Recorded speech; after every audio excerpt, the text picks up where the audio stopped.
tous et bienvenue dans cette nouvelle vidéo YouTube.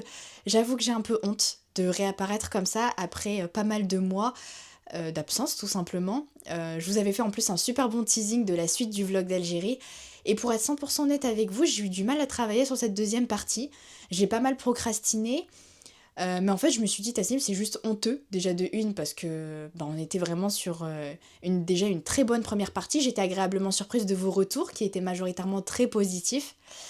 Et donc là, en fait, je me suis dit, voilà, il va falloir qu'on termine ça correctement. L'année 2026 approche, donc je voulais vraiment clôturer cette grande partie.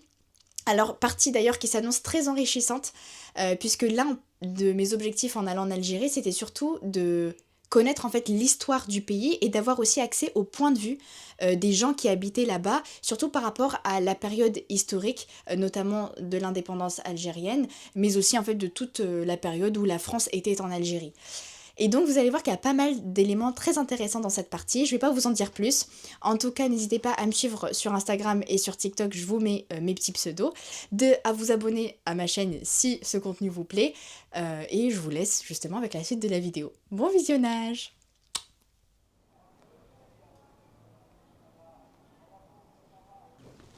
Aujourd'hui c'est le Jumu'ah. Traditionnellement on mange du couscous, ce qu'on a fait d'ailleurs. Et là c'est la khutba, le discours du vendredi. Le village où je suis, il y a 4 mosquées dans le village, donc c'est énorme. Et on a les discours qui se succèdent du coup, pareil pour les appels à la prière. J'étais déçue parce que je voulais aller prier dans la mosquée quoi. Mais la salle pour les femmes était fermée. Je ne sais pas aussi, les femmes n'y vont pas autant que nous en France, je trouve. Les jeunes y vont plus souvent, les femmes aussi. Et ici, non. Donc j'ai des contraintes de rester à la maison. Mais j'essaierai d'y aller la prochaine fois du côté de mon grand-père maternel. Parce que du coup, ça dépend de la mosquée. Voilà, j'aime trop la abaya. أودي هذا قضية تاع الأخرى تاع فلسطين اللي بينت بزاف اللي كشفت الأمور اللي كانوا الناس ما يعرفوها حتى في الدول تاع العرب تاع الدول ديال العرب بينت الأمور بزاف اللي كانوا هاكس وهاكس. المسلم عمره ما يكون لا هؤلاء ولا إلى هؤلاء. صفة النفاق والعياذ بالله. خاطر يكون يخدم المصلحة ديالو. ربي ينصر إخواننا المسلمين في مشارق الأرض ومغاربها. مشارق في فلسطين في كل دولة طلبوا ربي النصر للمسلمين المجاهدين. جدي تعلمت باللي في هذاك الوقت كي فرنسا كانت في البلاد بداو يبنيو لي زيغليز الكنائس قالت لك الوقت اللي كانت فرنسا هنا كانوا يبنيو في الكنائس كانوا داروا الكنائس هما هنا تاعهم باش زعما هادوك لي فرونسي اللي كانوا يأمنوا بالمسيح كانوا يؤمنوا بالمسيح يقبضوا زعما يصليوا يمارسوا الدين ديالهم. فوالا.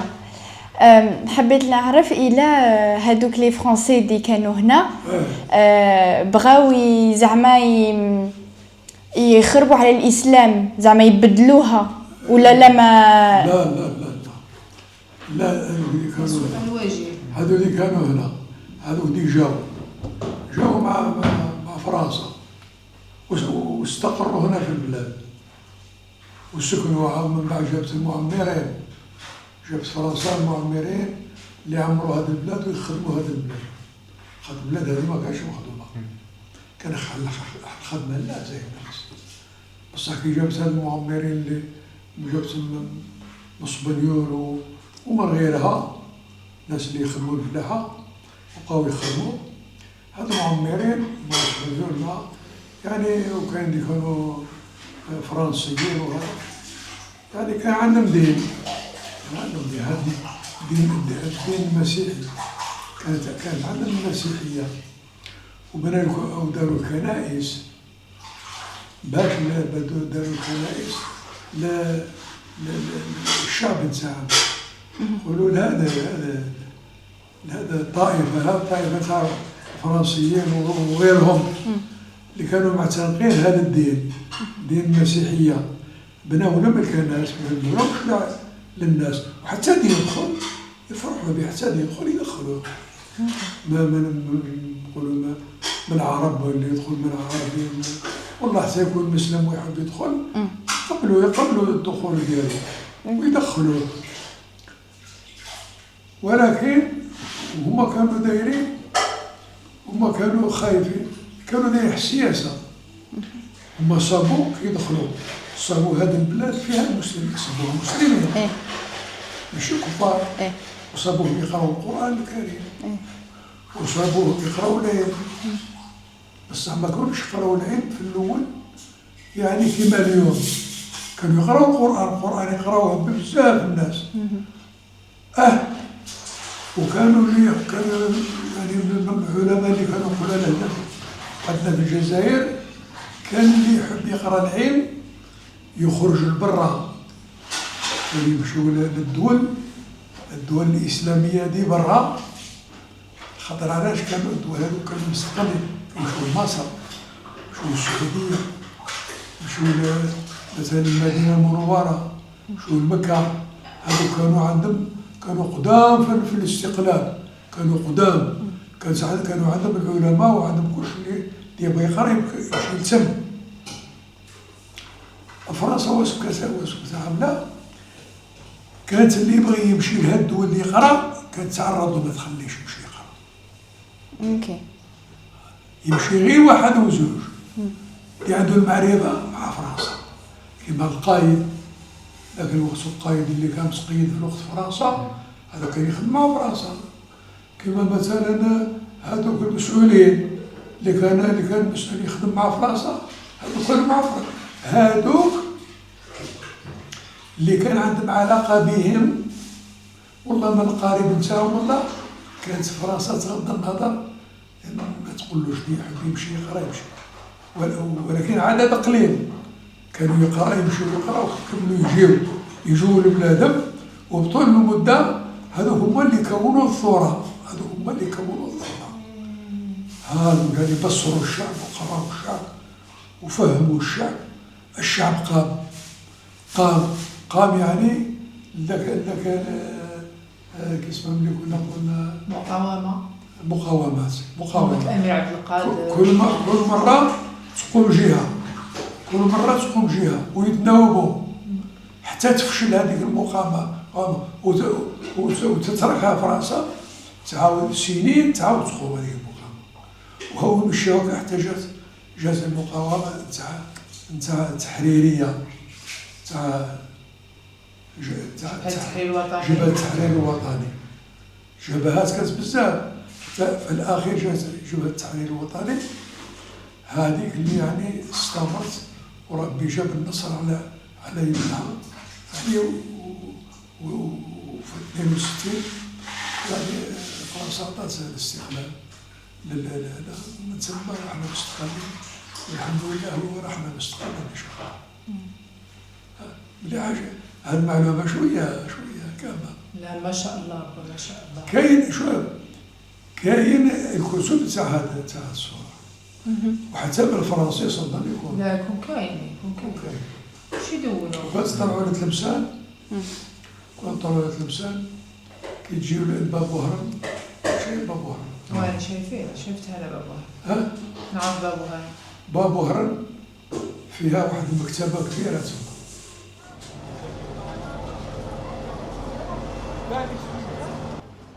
On est à Tlemcen. Tlemcen, c'est une ville et c'est une région ici. Et là, on est au cœur de la région, du coup. Que des grands marchés. Il y a aussi des grandes places. Je vais essayer de vous montrer quelques trucs. Quelques musées aussi, mais je sais pas si on aura l'occasion de faire. Et là, on est juste à l'entrée l'entrée d'un marché. Donc voilà. Et en fait, il y a ça tout le long des villes ici. C'est couvert pour nous protéger des amas du soleil. Et voilà, il y a les marchands qui nous vendent vêtements, nourriture, voilà. Quelques précisions. Déjà, l'Algérie, c'est le plus grand pays du continent africain. On estime sa superficie à environ 2,382 millions de kilomètres carrés. Donc pour vous donner un ordre d'idée, l'Algérie serait environ 4,3 fois plus grande que la France métropolitaine. Donc pour assurer une cohérence au niveau administratif sur l'ensemble du territoire algérien, on a décidé de le découper en différentes wilayas, ce qui signifie en gros régions ou départements. Ce découpage, il permet déjà d'assurer une égalité des services, avec le développement d'infrastructures sur l'ensemble du pays, mais également de réseaux de transport, avec un accès équitable à la santé et à l'éducation. Avoir des wilayas permet également au peuple algérien et aux citoyens algériens de faire en réalité remonter leurs difficultés à ces représentants qui eux-mêmes se chargeront de les partager au niveau des institutions politiques qui, elles, sont majoritairement basées à Alger, la capitale du pays. Enfin, avoir une wilaya, et en réalité plusieurs à l'échelle du pays, ça permet aussi d'assurer le contrôle sur la population, mais aussi la sécurité sur l'ensemble du territoire. Tlemcen fait donc partie de ces 69 wilayas, et en réalité, elle tire son nom de la ville même, en réalité. Donc, on a une ville qui s'appelle Tlemcen, et autour d'elle, on a en fait plein d'autres villes, etc. Et ensemble, elles forment une région qui s'appelle, elle aussi, Tlemcen. Donc, en fonction des contextes, en fait, vous allez voir très facilement, vous allez voir que c'est pas très difficile à saisir, mais dans certains contextes, on va parler de Tlemcen, la ville, et dans un autre, de Tlemcen, la région. Elles sont bien comme ça pour la prière, celle-ci. Non قلت تعبانه الى البلاد ما شحال ضربنا وما حوش بينا حوش ببناتي واش تعقلوا نقلشكم الى نقد dans la mesure du possible. la mesure de possible. Pas rire longtemps sinon je vais m'évanouir. Arrivé à Oran, voilà, on avait loué 3 nuits à l'hôtel pour profiter de Oran. C'est à 200 km d'où on était en tout cas, de chez mes grands-parents. J'ai failli ne pas y aller, je suis tombée malade hier, j'étais à terre, quand je dis à terre. Et alhamdoulilah, j'avais 24 heures pour me sentir mieux, pour pouvoir y aller. Et bon, voilà, je vais un peu mieux. Donc voilà, il y a pas mal de choses à visiter ici. Déjà rien que la route, on est passé devant les grandes mosquées. Là on est devant le front de mer. Donc pas loin d'ailleurs du port où justement on prendra le bateau pour le retour. Mais en tout cas il y a plein de choses à découvrir. Ici c'est la première fois que je m'y rends. Donc voilà. Regardez un petit peu la vue qu'on a.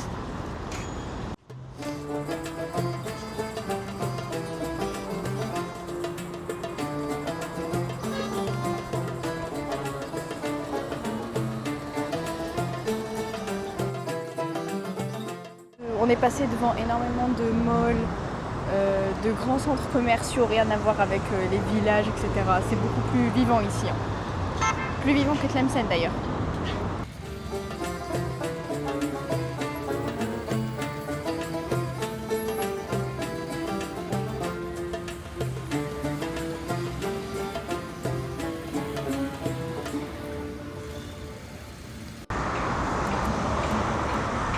Vous voyez là-bas, il y a un bateau qui rentre. C'est la compagnie Algérie Ferry. Et donc du coup, elle est partie de Marseille. Et là, elle rentre dans le port de Oran. Et juste là-bas, je ne sais pas si vous voyez en rouge. Attendez, je vais essayer de vous le montrer. Si, vous voyez là-bas, celui-là, avec le petit logo rouge.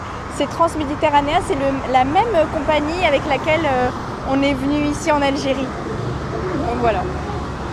On est passé devant deux grandes belles mosquées, j'aimerais trop pouvoir en visiter une. Et au niveau de l'histoire, en gros, il y a une église ici aussi qui a été construite pendant la colonisation française à Oran.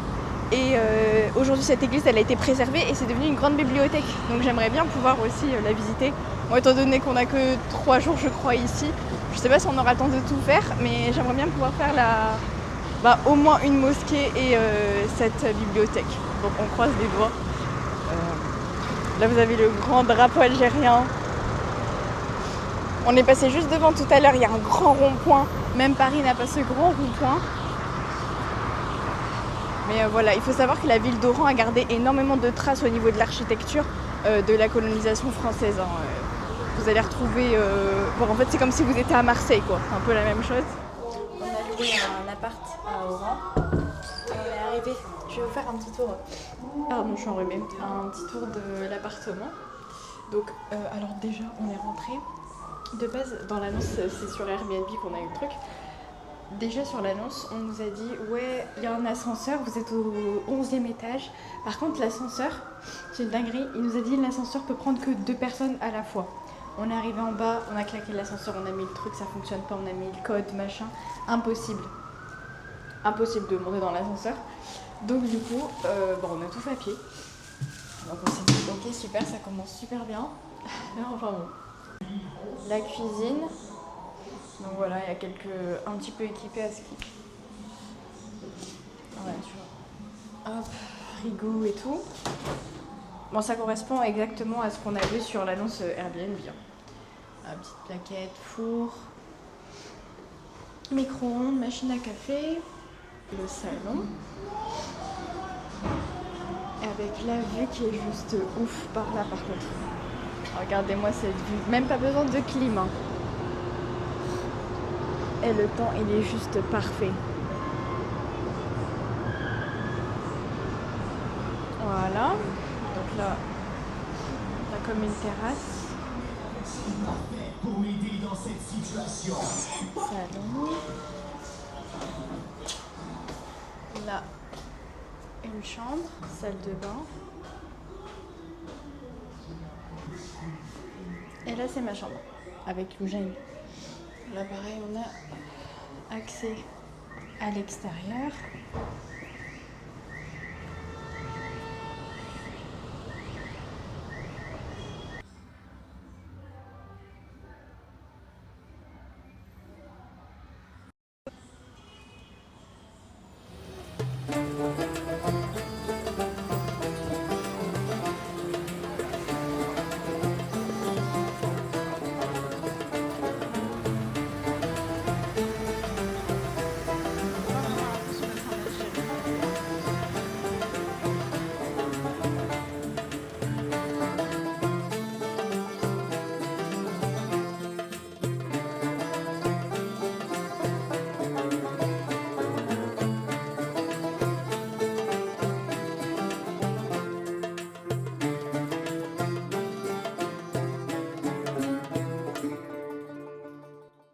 Là, on a un supermarché juste à côté de la place d'Armes.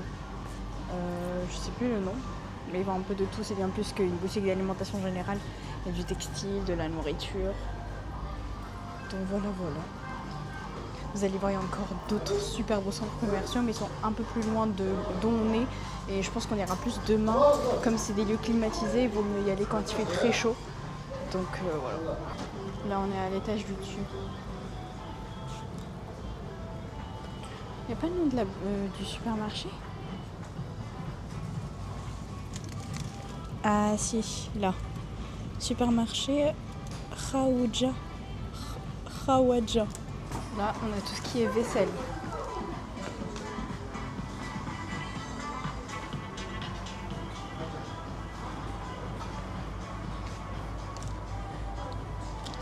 Je trouve que ça fait quand même cher, 2450 dinars.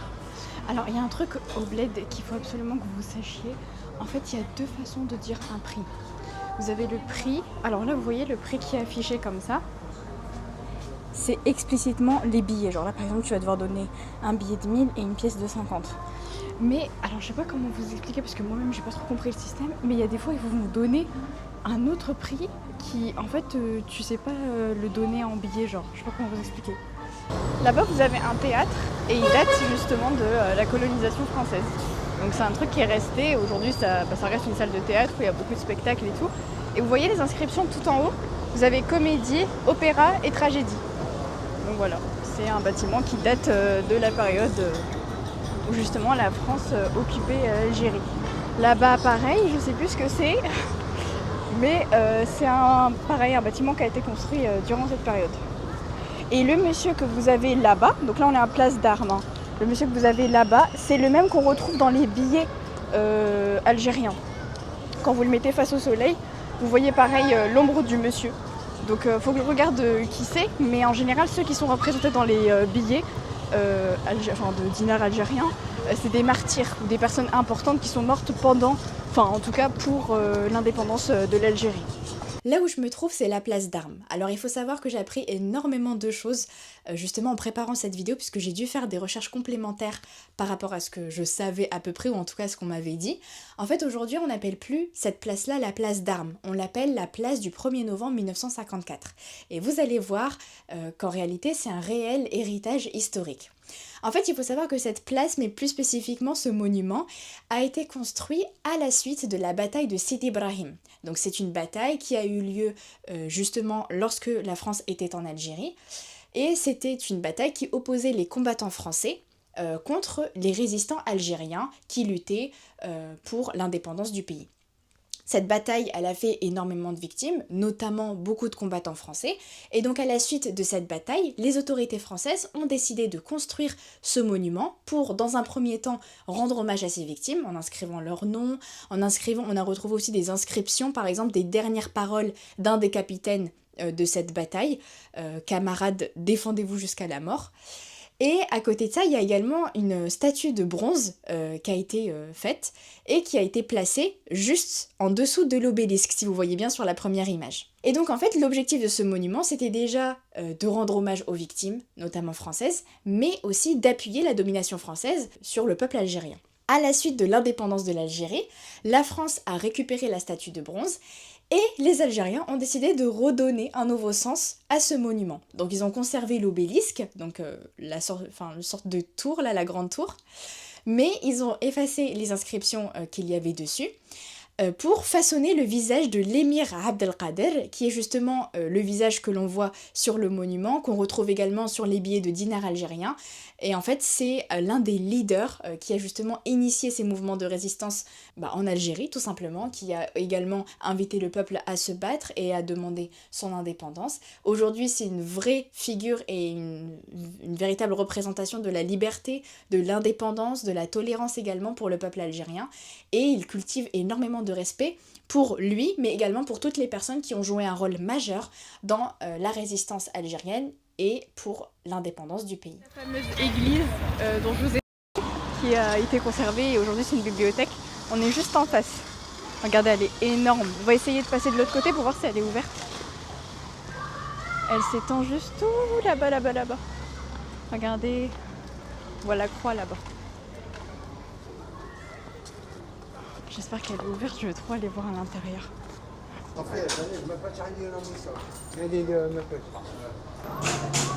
J'aimerais bien repartir avec un livre d'ici. Il y a des gens qui collectionnent des badges, vous savez, pour les mettre sur les frigos. Moi, je collectionne des livres. Ou vous savez, là, les petits trucs des monuments, là. Ça, j'aime bien aussi. Enfin, les petites figurines avec les monuments dessus. Elle est fermée. Elle est fermée. Oh, je suis dégoûtée. Elle est magnifique, par contre. Regardez.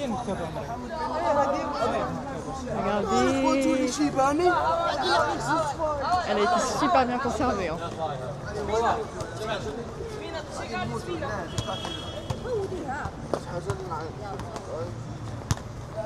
On est en train d'attendre le taxi. On a testé la plateforme Yassir, qui en gros c'est l'équivalent du Uber chez nous. Et donc là, on a réservé un espace parce qu'on est 5 personnes. On est en train de suivre le monsieur. Bon, il a pris un raccourci, il n'a pas du tout respecté le trajet, mais c'est pas grave. Normalement, il arrive dans 8 minutes. Donc voilà, on attend, puis on verra bien ce que ça donne. Voilà, voilà. Ça va, Dania? Il est arrivé, le gars, mais beaucoup trop en retard. أنا كي شفت الحبست أنا أنيلي. أيوه. لا غير هكذا على يطلع.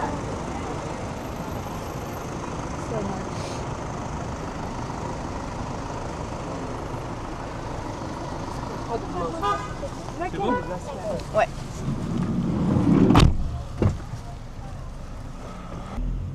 خدمة الوقت اش ديري شوفير. شكون كل واحد كيخدم كل واحد شيخ كل واحد كيفاش. شوف الابليكاسيون تلقى واحد كونفورم قليل ياك كيفاش كنفهم. كيما هكا لوطوتي قليله قايص صار كيما هذا Non mais il faut avoir bac plus 8 pour conduire ici, c'est un truc de ouf. T'as vu comment il a géré le volant par contre? Il a acheté son permis. Mais n'importe quoi. Mais tout le monde conduit mal. Enfin, en fait, ils conduisent bizarrement, mais ils s'entendent tous entre eux. Waouh! Oh là! C'est quoi cette odeur?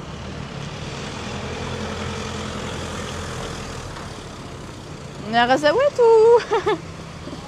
Finalement, on arrive à destination, donc c'est le plus important. On va au restaurant Côte d'Oran. À ce qui paraît, tous les lundis soirs, ils font une soirée. Donc, on va tester ça. On verra bien. Coucher de soleil juste derrière nous. Ça fait trop beau.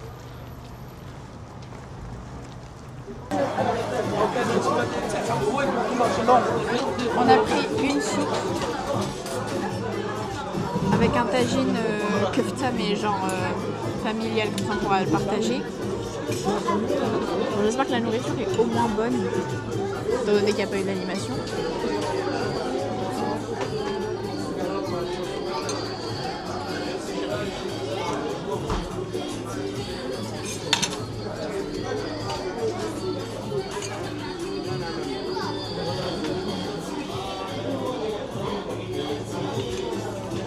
C'est bon. Nouvelle journée, on est au centre commercial Essenia. Donc c'est un centre commercial où on était allé il y a quelques années, mais il venait à peine d'ouvrir. Il n'y avait pas encore beaucoup de commerce. Et là maintenant, ça y est, c'est full développé. Il y a un autre centre commercial qui a ouvert à côté, s'appelle AZ.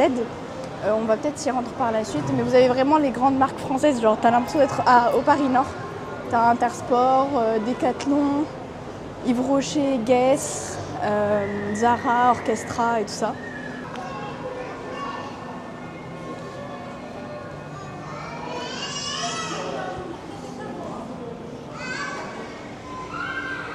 Là, on a trouvé une boutique, c'est l'équivalent de la Fnac mais en Algérie genre. Soraya. C'est Soraya, ouais. Wow. Et vous connaissez ma passion pour les livres là.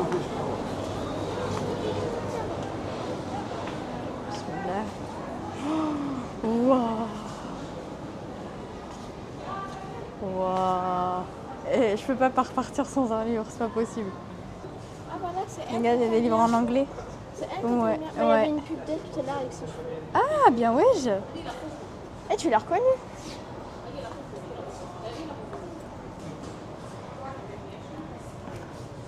Je comprendrai jamais la hype qu'il y a autour des Labubu. On en a croisé partout. Mais partout.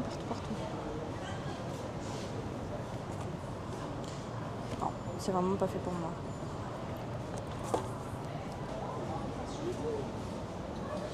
Il y a quand même beaucoup de livres en français par rapport... C'est un truc de ouf. Voilà, on est arrivé au second centre commercial qui s'appelle AZ. On appelle aussi le Grand Oran. Et là, c'est beaucoup plus grand. Je crois qu'on est sur 4 étages. Et pareil, d'autres marques, ça change de ce qu'il y avait dans l'autre. Là, on a Gémeaux, Samsung.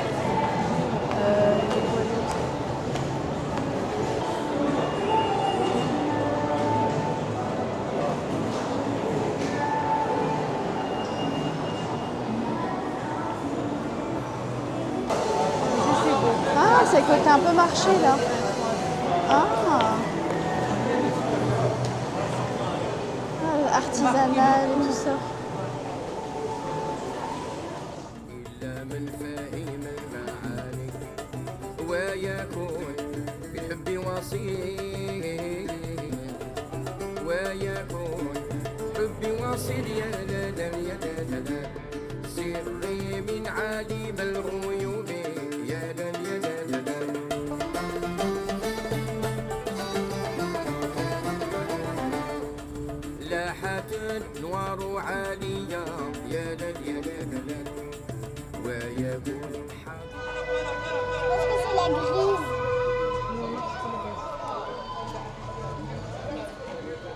C'est Hadi, c'est la blanche.